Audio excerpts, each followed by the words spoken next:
um dos males terríveis de todos os tempos, que tem aumentado gradativamente, assustadoramente, desde o início do século XX, no final do século XX, início do século XXI, chama-se depressão. A depressão é considerada pelos especialistas como o mal do século, que por sua vez desencadeia alteração química do cérebro, distúrbio biológico que pode causar Alzheimer, Parkinson, e sintomas comuns do tipo medo, ansiedade, desânimo e déficit de atenção. Talvez você que é professor ou professora, talvez você tenha notado que na sua classe tem algum aluno que não consegue acompanhar os demais. E alguns pais à moda antiga, como alguns que eu conheci, inclusive o meu, chama de burro. Esse meu filho é burro, não aprende nada, é um cabeça dura. Eu espero que nenhum dos pais aqui tenha tido essa atitude ou venha a ter essa atitude, e nenhum professor, porque às vezes o aluno tem déficit de concentração. Quando o professor está explicando, enquanto os outros estão ligados, estão acompanham o raciocínio, ele perde a concentração, e perdendo a concentração, ele perde o foco. Então, esse é um dos sintomas mais comuns, que é do nosso conhecimento, do conhecimento público. Aí talvez você pergunte, um crente sincero, um crente fiel, fica deprimido? A resposta é sim, fica. Há inúmeros exemplos de servos de Deus, de homens fiéis, que enfrentaram este mal. A semana passada nós pregamos sobre Elias, e nós percebemos que Elias dormiu 3 dias, Elias, além disso, ele pediu para si a morte, tamanha era o quadro depressivo que ele estava passando. Jó, no momento de crise, ele amaldiçoou o dia em que ele nasceu. Maldito seja o dia em que minha mãe me gerou. Homens de Deus, servos de Deus, pessoas fiéis. Isso significa que ninguém está imune, mas a boa notícia é que não é o fim. A boa notícia é que tem tratamento, tem cura, não é jargão, tem jeito sim, certo? O salmo que nós lemos, o Salmo 55, revela quão Davi estava deprimido, e há algumas evidências no texto que nos indica, que nos mostra, que nos revela o estado de depressão, o estado deprimido que Davi se encontrava. Primeiro, Davi estava mentalmente atordoado ou perturbado, se você achar melhor essa colocação. Ele diz, eu estou atordoado. Davi estava mentalmente atordoado. Isso significa que ele estava num estado de tensão, de pressão, de sem saber o que fazer. A sua mente não funcionava, a sua mente não conseguia enxergar a solução, a válvula de escape. Eu não sei se você já observou como acontece na cadeia alimentar animal, mas você observa que tem os predadores, e evidentemente se tem predadores, tem a presa. Mas uma coisa que chama a atenção é que chega um determinado momento ou situação em que os predadores vão cercando a presa, e a presa começa a se encolher, começa a procurar um lugar, e vai sentindo acuado, empurrado, e ela tem 2 alternativas: ou a presa se agiganta, tenta parecer ser mais forte do que é, mais corajosa do que é. É por isso que alguém já disse, abrindo aspas, que homem pequeno e mulher pequena é valente, porque já tem a desvantagem do tamanho. Então quer mostrar ser valente, que é para poder assustar os que acham grandãos e querem assustar. Mas o fato é que às vezes um animal mesmo pequenininho, acuado, ele se torna um gigante. porque é a questão da sobrevivência. Ou então ele se sente tão com medo, tão acorçado, tão apertado, que certamente ele entra em desespero. E Davi diz: escuta a minha oração, ó Deus, não ignores a minha súplica, ouve-me e responda-me. Meus pensamentos perturbam e estou atordoado. Senhor, ele está dizendo: Senhor, eu não consigo raciocinar, Senhor, eu não consigo ter uma percepção, eu não consigo enxergar, Senhor, tamanha é a angústia, tamanha é o problema, tamanha é a opressão que está me comprimindo, que está consumindo. Você sabia que quando a pessoa está muito pressionada, quando ela se sente pressionada, a pessoa ela gasta excessivamente as suas energias, a sua química cerebral, e a pessoa às vezes começa a perder forças, a pessoa começa às vezes a suar, começa a sentir algumas reações do organismo, porque é sob tensão que nós reagimos, é sob tensão que o nosso corpo, o nosso organismo emite uma resposta. E Davi estava numa pressão, e essa pressão ela era externa, mas principalmente interna, que tinha um efeito interno. E qual era o efeito interno?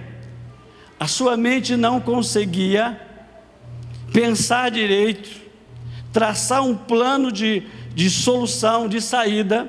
A sua mente não funcionava mais como outrora, e agora ele se sente incapaz, ele se sente acuado, e ele recorre a Deus.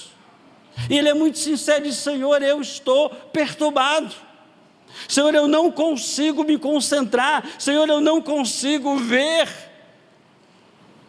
uma válvula de escape, eu não consigo enxergar uma saída de emergência, eu não consigo ver a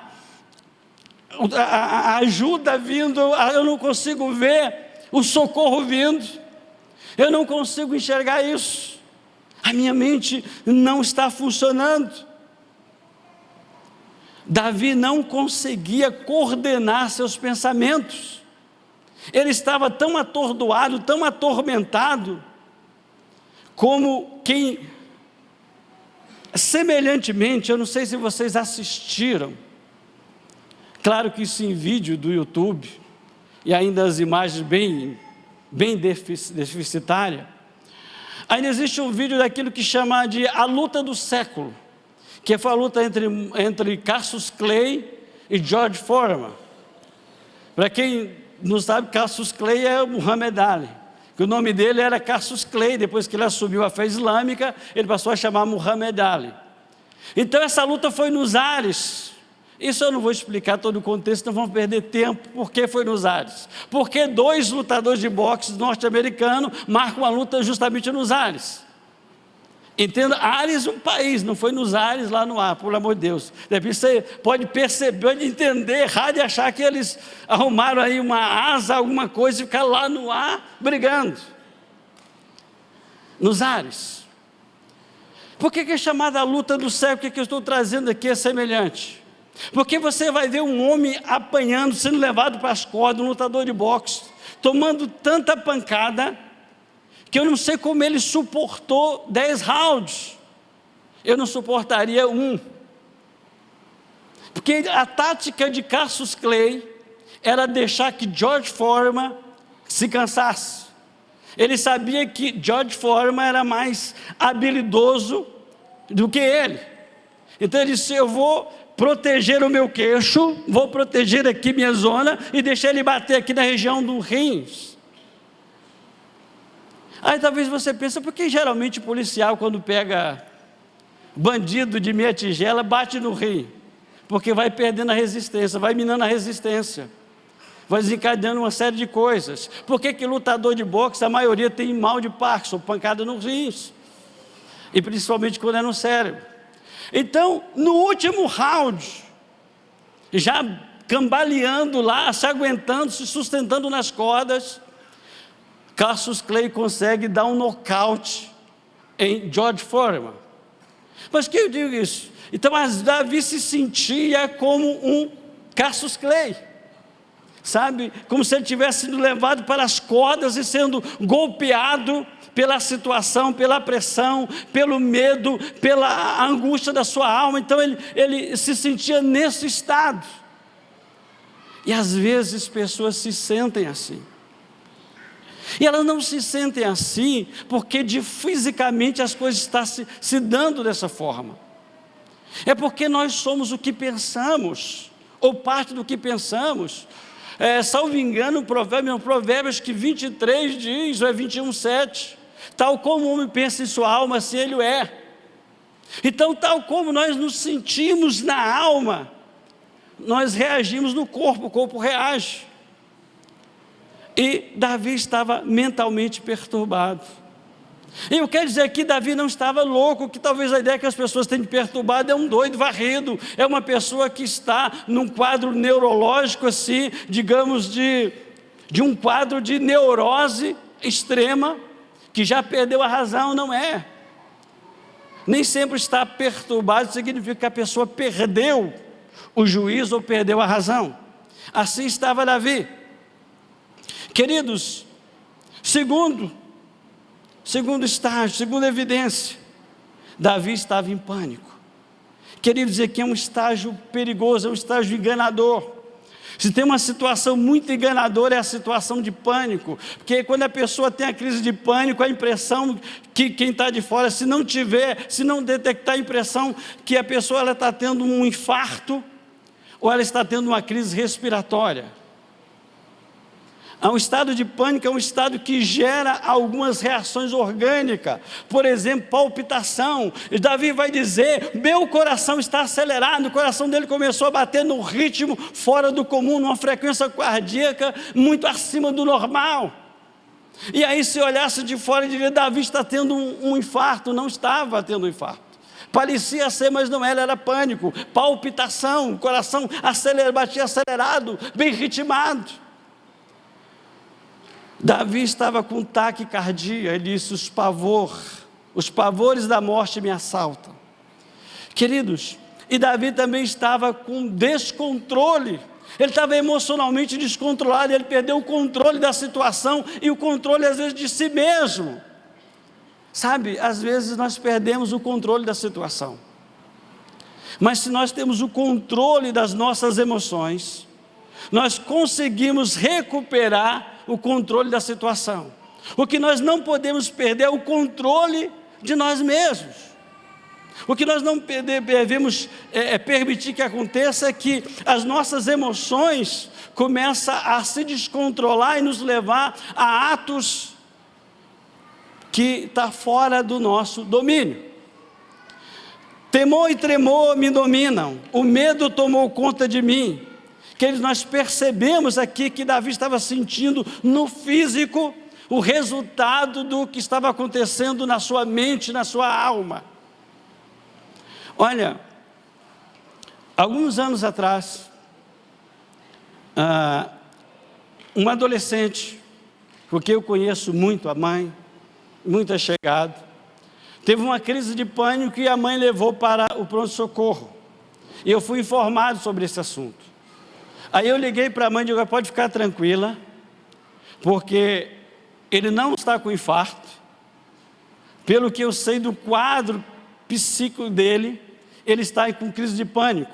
E crise de pânico, a pessoa tem aceleramento cardíaco, o coração bate numa intensidade, a pessoa tem ofegância, pensa que está procurando ar para respirar, e às vezes não encontra. Eu digo: não se preocupe, os médicos vão atender e vai constatar que não existe cardíaco, não tem nada no coração dele. E de fato não tinha. Fizeram o eletro, fizeram tudo, detectaram que não tinha nenhum problema cardiovascular. Então medicaram o quê? Um calmante. Medicaram alguma coisa para acalmar. Então esse é o quadro de uma pessoa que está em estado de pânico. Às vezes a pessoa está aqui dentro, se a pessoa isso não vai acontecer aqui em nome de Jesus, nem hoje, nem dia nenhum, que Deus não vai permitir. Mas suponhamos, a pessoa está aqui entre nós, de repente ela tem uma crise de pânico, ela começa a ter reações, ela precisa ser tirada, porque esse ambiente para ela é como se fosse opressor. Tem pessoas que têm algumas fobias, tem pessoas que têm medo de altura. Se ela estiver no lugar alto, é capaz dela ter um ataque. Tem pessoas que têm medo de lugares aglomerados com muitas pessoas. Então, existem essas fobias. Queridos, no Impacto Life, teve um quadro bem parecido.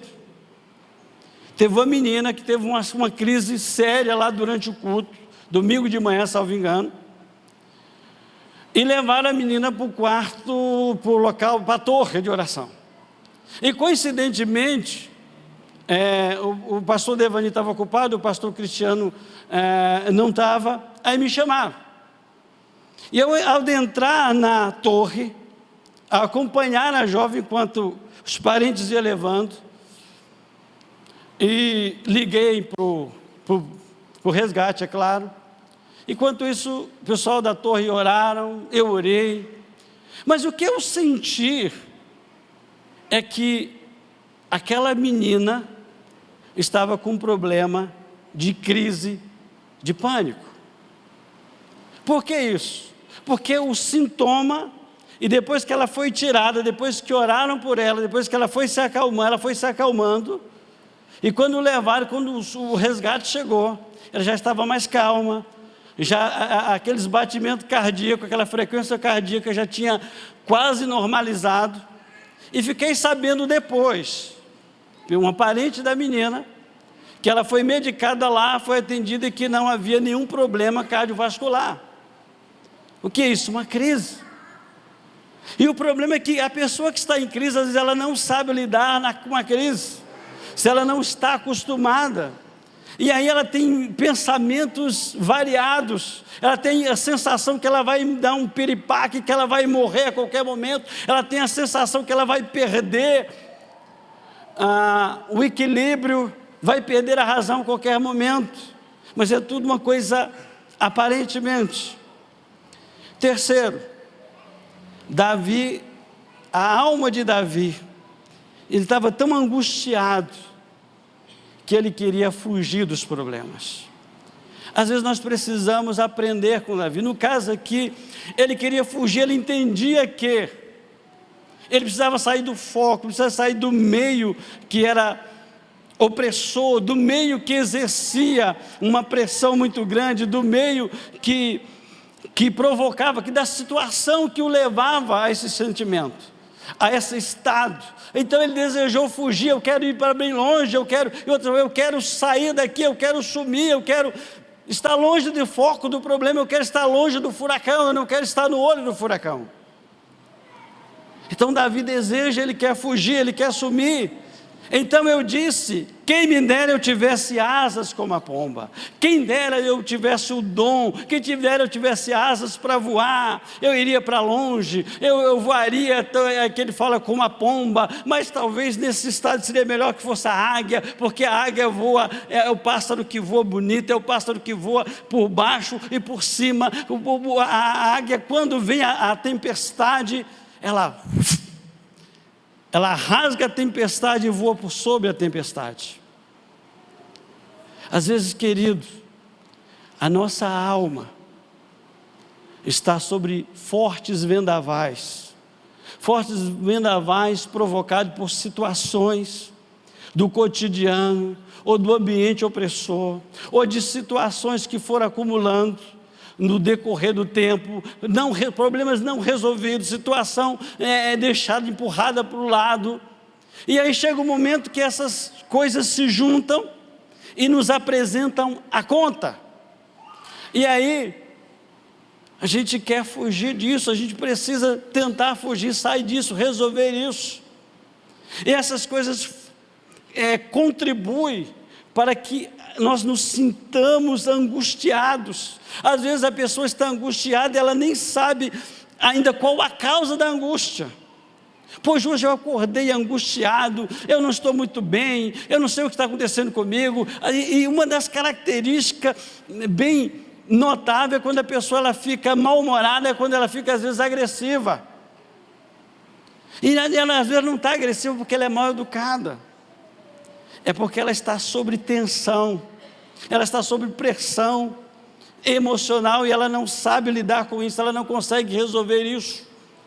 E a vontade dela é sumir, é fugir, talvez de si mesma. Se ela pudesse fugir dela e para um lugar que ela não fosse ela faria isso. A pessoa em depressão não se sente forte para enfrentar seus problemas. Então prefere fugir das pessoas, fugir de si mesma e fugir até de Deus. Nós citamos agora há pouco e foi dito a semana passada, Elias resolveu fugir, ele resolveu dar no pé, ele disse: eu vou cair fora, e aí ele não queria nem mais viver. Ele disse: Senhor, basta, não sou melhor do que os outros. Em outras palavras, eu quero morrer, melhor seria a morte. Então a pessoa quer fugir de tudo, inclusive de si mesma, e no caso até de Deus. Mas o que de tão terrível estava acontecendo com Davi? Por que ele ficou assim? Queridos, os estudiosos nos informam que Davi escreve esse salmo baseado na experiência que ele teve com a revolta do seu filho Absalão. Claro que você que já leu principalmente 2 Samuel, você começa a passar na sua cabeça o filme no texto, em que quando ele diz: se fosse um inimigo, eu suportaria, mas és tu. Mas pastor, se era Absalão, por que ele fala meu amigo, meu companheiro? Porque embora fosse Absalão revoltoso, ele estava sendo aconselhado e apoiado por Aitofel, conselheiro de Davi, homem de confiança de Davi. Então Davi se sente pressionado. Mas como ele vai se sentir pressionado? Davi era um grande guerreiro, pastor. Mas você imagina um pai sabendo que tem como adversário o filho. Um pai sabendo que seu filho se levantou contra ele e arregimentou um exército, e veio com toda força, com toda raiva, com toda a ira, com toda a ganância, com toda a gana, para tomar o reino a qualquer preço. E Absalão estava disposto a dar cabo da vida do seu pai. Absalão não vinha apenas para tomar o reino pacificamente, ele vinha para guerrear contra o rei e tomar a força. Imagine, Davi se viu nessa situação: vou lutar contra o meu filho, vou ter que matar o meu filho, eu vou ser morto pelo meu filho. Qual é o melhor para mim? Mas queridos, nós podemos aprender com Davi. Davi prefere fugir. Depois de dar esse problema, depois de passado, depois desse momento de angústia, de aflição, de pânico, causada por o seu filho. Sabe o que é mais interessante? É que o nome Absalão significa pai de paz. Absalom quer dizer ave, pai. Shalom, paz, pai de paz. Então o homem que é pai de paz se torna inimigo, adversário, perseguidor do seu próprio pai. Queridos, às vezes o problema está tão perto de nós. Às vezes as causas do problema nem sempre é de longe, nem sempre é de lugares que nós não imaginamos. Às vezes é de pessoas tão perto, pessoas da nossa confiança. Quantos casos tristes nós assistimos, nós ouvimos pelo noticiário, lemos no jornal. Queridos, essa semana que passou, nós tivemos o julgamento do pai da madrasta que matou uma criança de 8 anos, sob requinte de maldade, uma coisa de frieza, de calculismo terrível.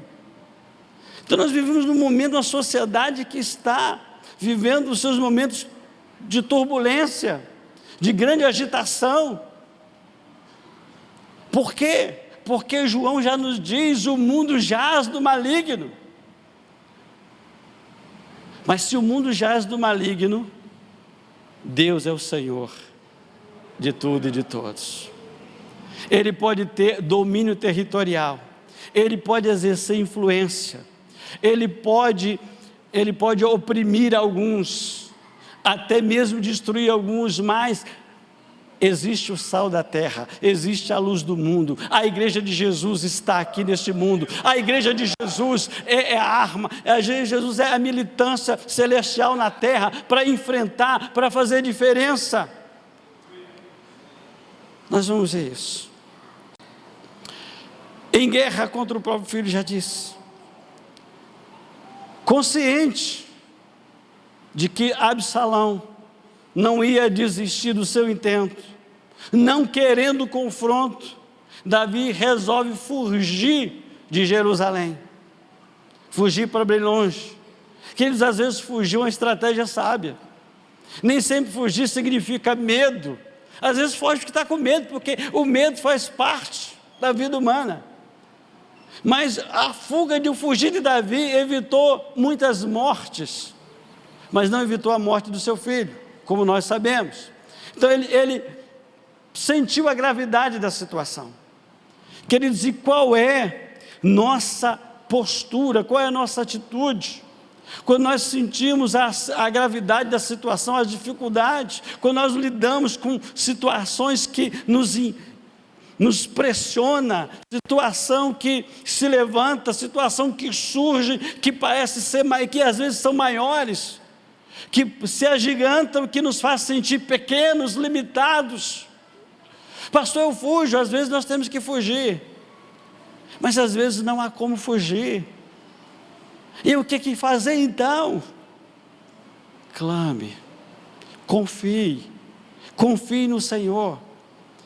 Como Davi venceu o medo e a depressão, como Davi lidou com isso, como ele superou, de onde veio a vitória, de onde veio a estratégia, de onde veio os conselhos?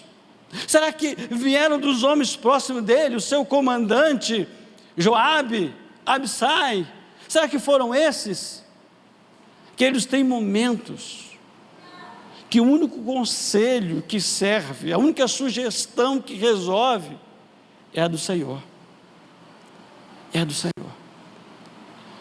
Queridos, e eu posso falar isso de experiência. Queridos, houve uma vez na minha vida que de repente eu me senti numa situação parecida com a de Davi, não pelas circunstâncias externas, mas pela aflição, a angústia, o que estava acontecendo internamente dentro de mim. Eu me lembro que eu saí para ir no centro de Aracaju, para um atendimento odontológico, e eu retornei antes que acontecesse o atendimento. Por quê? Porque dado um momento no trajeto, eu comecei a sentir umas reações estranhas, eu fiquei com medo de eu perder a razão. Eu digo, meu Deus, o que está acontecendo comigo? A qualquer momento eu vou ter um piripaque, a qualquer momento eu estou com medo de eu perder a consciência, e de eu nem saber voltar para casa. E aí eu voltei o mais rápido que pude, peguei o primeiro ônibus que passou e para casa. Vitória já era nascida, era pequenininha, ainda estava engatinhando. Eu nada disse para Iraci. Eu acho que estava meio estranho, eu não sabia o que estava acontecendo comigo, o que eu ia falar. Queridos, aí o que eu fiz? Eu procurei Deus. Falei, Senhor, Senhor, o que está acontecendo com o Senhor? Eu não entendo o que está acontecendo comigo. Senhor, algo estranho acontecendo comigo, eu não sei o que é. Senhor, ajuda-me, socorra-me. Como Davi o fez. Como Davi o fez. Como Davi venceu o medo e a depressão. Queridos, em primeiro lugar, Davi se despertou para buscar a Deus. Queridos, eu acredito que nessa época não existia psiquiatras e psicólogos, pelo menos não era de muito fácil acesso. Ainda mesmo que houvesse, Davi, o que ele faz? Eu, porém, clamo a Deus, e o Senhor me salvará. De manhã, meio à tarde, à noite. Davi estava tão envolvido, Davi estava querendo tanto o livramento, querendo tanta solução, entendendo que só Deus poderia tirá-lo daquela situação, ajudá-lo naquela situação, que ele não se contentou em orar uma vez no dia, ele orava de manhã, à tarde e à noite. Você sabe por quê? Claro que você sabe ser crente, você sabe que os momentos em que mais a nossa alma se acalma, há um momento que o nosso espírito se assossega em determinadas situações, é no altar de Deus. Que quando nós chegamos ao altar de Deus, nós nos derramamos, nós sentimos a sensação de que o peso está sendo tirado, e quando retornamos de lá, quando saímos, há uma leveza. Às vezes a gente chega carregado. Isso aqui não é linguagem de macumba, não é carregado porque passou em algum lugar, em algum espírito, né? Em algum espírito, alguma coisa. Não, você não precisa de uma sessão de descarrego, não. Você precisa descarregar a sua alma no altar do Senhor. Você não precisa de sessão do descarrego, você não precisa ir em nada disso, a não ser que você creia, mas não vai resolver. Então, queridos, nós chegamos às vezes com essas cargas emocionais, e essas perturbações, às vezes espirituais, às vezes mentais, e nos derramamos diante de Deus, e aí se cumpre na minha e na sua vida, e se cumpriu na vida de Davi, o que Jesus disse mil e tantos anos depois: vinde a mim todos que estáis felizes, pulando de alegria, celebrando, vinde a mim que nós vamos aqui fazer uma festão de arromba, foi isso? Não, vinde a mim você que está sobrecarregado, você que está cansado de carregar esse peso, você que essa situação tem sido um fardo pesado, você que não está aguentando mais, você que está se arrastando pela vida, você que não acredita mais, não há mais solução para mim, não tem mais jeito. Jesus disse: vinde a mim, que eu te aliviarei. Por isso é uma garantia, queridos. E quem garante não é o prefeito de Tupã, não é o governador do estado de São Paulo, não é o presidente do Brasil, é o rei do universo, é Yeshua HaMashiach Nazaré, é Jesus Cristo de Nazaré.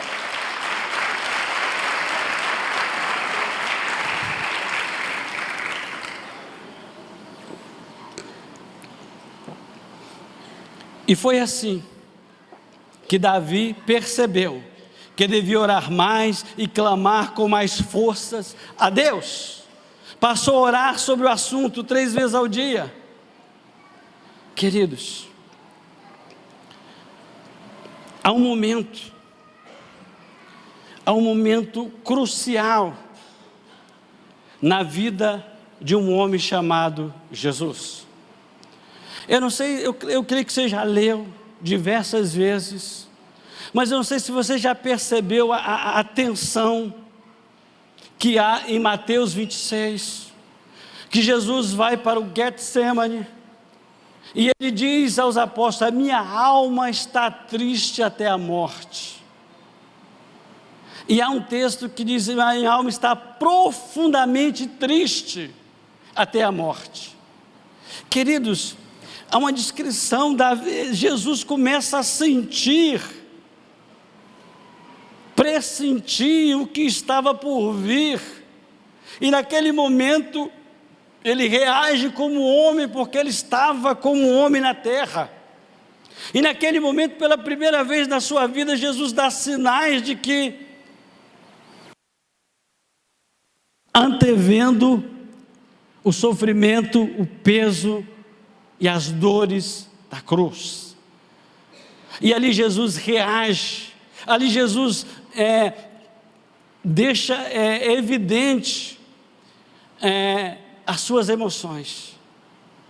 A minha alma está profundamente triste.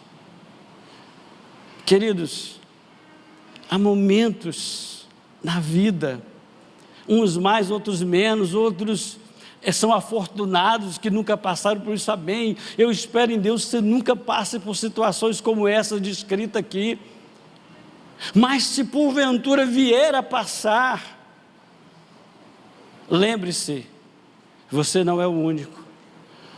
Homens e mulheres, homens de Deus, viveram isso. Jesus teve um momento de angústia, de tristeza, de dor da alma, de sentimento, que ele roga ao Pai: Senhor, se possível for, passa de mim. Em outras palavras, esse sofrimento. E acredito que a resposta foi não, para ele. Mas, como ele já recebeu o não daquele momento, ele está habilitado para dizer sim a você e a mim em qualquer momento, em qualquer situação. Leve para Jesus. Davi entregou suas preocupações nas mãos de Deus. Assim que Davi vence, entregue suas preocupações ao Senhor, e Ele os susterá. Jamais permitirá que o justo venha a cair. Ele está dizendo: eu entreguei, eu vou entregar, eu coloco o meu problema, eu coloco a minha vida nas mãos do Senhor. Eu creio que o Senhor não vai permitir que eu vou ser vencido, que eu vou ser destruído. O Senhor me livrará. Mas não é isso que diz o Salmo 91? O Senhor livrará a sua morte, a sua alma da cova da morte. O Senhor livrará. O Salmo 127 diz: porque não dorme o guarda de Israel, o que guarda as portas de Israel, porque aquele que você crê não dorme, ele está sempre acordado, ele não tira férias, porque ele não é homem, ele não está de folga, ele não dorme, que no céu tudo é pleno, não tem dia, não tem noite. Então, qualquer hora que você se dirigir, você será ouvido, porque não dorme. Não dorme aquele que te guarda. Queridos, o que é mais,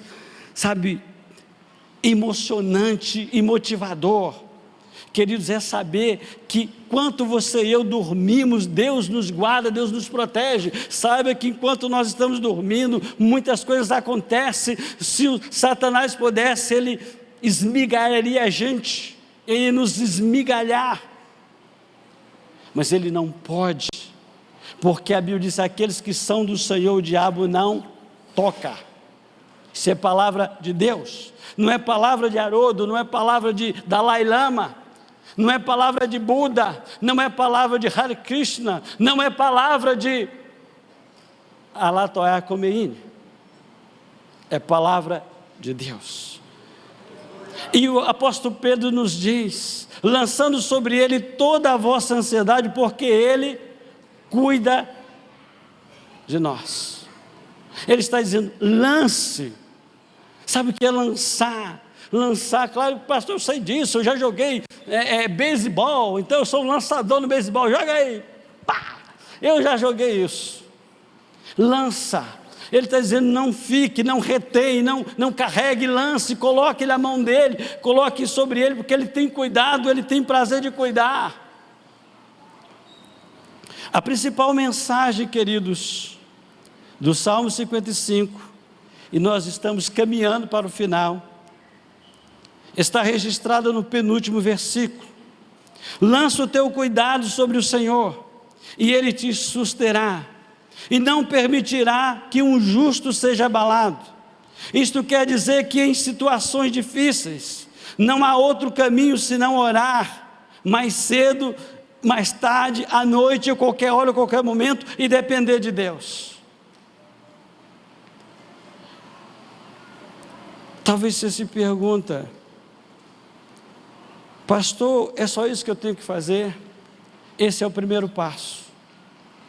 Esse é o primeiro passo, principalmente se você ainda está confuso, se você não sabe o que está acontecendo, ou sabe, mas não sabe lidar com o que está acontecendo. Se você sente alguns sintomas característicos de depressão, não se esconda, não tenha vergonha, saiba, você não é o único. Então o que eu faço? O que eu devo fazer? Busque a Deus em oração, Confie, alimente a sua alma com a poderosa palavra de Deus. Busque oração, busque orientação de profissionais habilitados, tipo psicólogo, psiquiatra. Ah, mas pastor, se eu for lá, alguém vai dizer, fulano ou fulana está doido ou doida. Queridos, aos poucos está desfazendo esse conceito errôneo, esse mito, de que psiquiatra é para doido. Não, psiquiatra é para tratar que a pessoa não fica doida. Psiquiatra é para tratar da saúde mental, psicólogo é para cuidar da mente. Queridos, eu não tenho a menor dúvida de que Deus destacou 3 funções importantes para cuidar do homem. Clinicamente tem um médico para cuidar do corpo, da alma tem psicólogo, psiquiatra, e do espírito tem pastores e líderes. Para cuidar do seu espírito, para orientar você espiritualmente, você tem pastores, e na nossa igreja você tem discipuladores. Então você tem um batalhão de pessoas a serviço do seu bem-estar espiritual. Mas se o seu problema for depressivo, emocional da alma, aí você procure um profissional, tipo um psicólogo, um psiquiatra. Procure Deus, sabe? Às vezes tem momento, Deus é médico dos médicos. Queridos, ninguém entende mais de alma do que aquele que lhe deu uma alma. Queridos, Deus conhece você, conhece a mim melhor do que nós mesmos. Deus conhece o nosso levantar. Querido, Jeremias diz: achar das tuas palavras eu as comi. A palavra de Deus, naquele momento que eu vivi, foi o único remédio. O Espírito Santo foi meu conselheiro. Meu divã era um lugarzinho a sós, dentro de uma matazinha assim, tipo Atlântica, que eu atravessava. Eu gostava de ficar muito sós, eu tenho um lado essênio. Então ali era o meu divã, era o meu encontro. Eu deitava no divã, eu chegava no divã do Senhor: Senhor, estou aqui, preciso de cuidado, preciso de ajuda. Queridos, os textos bíblicos que o Senhor ministrava naquele momento, mas era cura, era terapia para a minha alma. Eu não quero dizer com isso que você deve ignorar, que esses profissionais não são capazes ou que não precisam. Tomara que não precise, mas se precisar, saiba que Deus usa essas pessoas. Mas algumas vezes, na maioria das em determinados momentos, Ele mesmo quer cuidar, Ele mesmo cuida. É por isso que o Kleber Lucas canta em parte do Salmo: Deus cuida de mim. Queridos, não se entregue, neutralize os pensamentos negativos e pessimistas. A melhor reação que você pode ter é reagir, a não deixar se levar pelos pensamentos que lhe vêm, é neutralizar os pensamentos negativos, ruins, até mesmo pensamentos suicidas, que neutralize, porque senão pode lhe prejudicar. Queridos, e nós vamos ouvir essa música, para que o Senhor continue ministrando o seu coração. E logo após essa música nós vamos estar orando. Se Deus tocou no seu coração, se você desejar ficar em pé, ficar de joelho onde está, vir à frente, eu não sei. Eu só sei que depois desse cântico nós vamos estar orando.